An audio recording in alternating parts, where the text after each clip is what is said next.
அந்த வேலையை உங்கள் அம்மாக்கிட்ட போய் செய்ப்போ, சரியா? அப்படி செஞ்சின்னு வச்சுக்க, ஐயோ உங்கள் அம்மா ரொம்ப ரொம்ப சந்தோஷப்படுவா. உங்கள் அப்பனுக்கு வேலை மிச்சம். போடா, போறியா?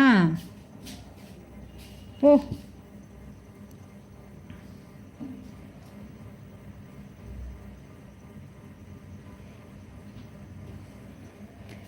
தெரியாமல் கேட்குறேன், அதெல்லாம் டிலேட்லாம் பண்ண மாட்டேன். வர்றவங்களாம் பார்த்து காரி துப்பிட்டு போட்டு, நிறைய பேர் நல்லவங்களும் வருவாங்க. நான் கேட்குறேன், அந்த வார்த்தை பேசி உங்களுக்கு என்ன கிடைக்குது? சரியா? அதனால் உங்களுக்கு வர்ற லாபம் என்ன, அதை மட்டும் சொல்லு.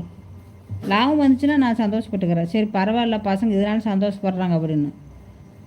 அறிவட்ட லூஸ் பசங்களா என்ன நினச்சிட்ருக்கீங்க? என்ன பேசி எங்கே வந்தாலும் திங்கிறது தானே மிச்சம் நமக்கு. அப்புறம் எதுக்கு உயிர் போனதுக்கப்புறம் என்ன இருக்குது அங்கே? எதை சாதிக்க போகிற? எப்போ பார்த்து இதுதான் சாதிப்பியா? அதுக்கெலாம் இங்கே ஆள் பயக்க மாட்டாங்க. போ. நமக்கெல்லாம் வயசு 60, 8 செட்டு எல்லாம் தாண்டி போயாச்சு. முடிக்கு நீ போய்கிட்டே இரு. போகலன்னு வச்சுக்க, அப்புறம் நான் சொல்ல மாட்டேன், செஞ்சு விட்டு போயிடுவேன். அவ்வளோதான். நீ பேசுகிறதும் பணமரத்துட்டு போய் பேசுகிறதும் ஒன்று தான். என்கிட்ட பேசுகிறதும் பணமரத்துட்டு போய் நின்று பேசினா ஒன்றுமே பேசாது, அமைதியாக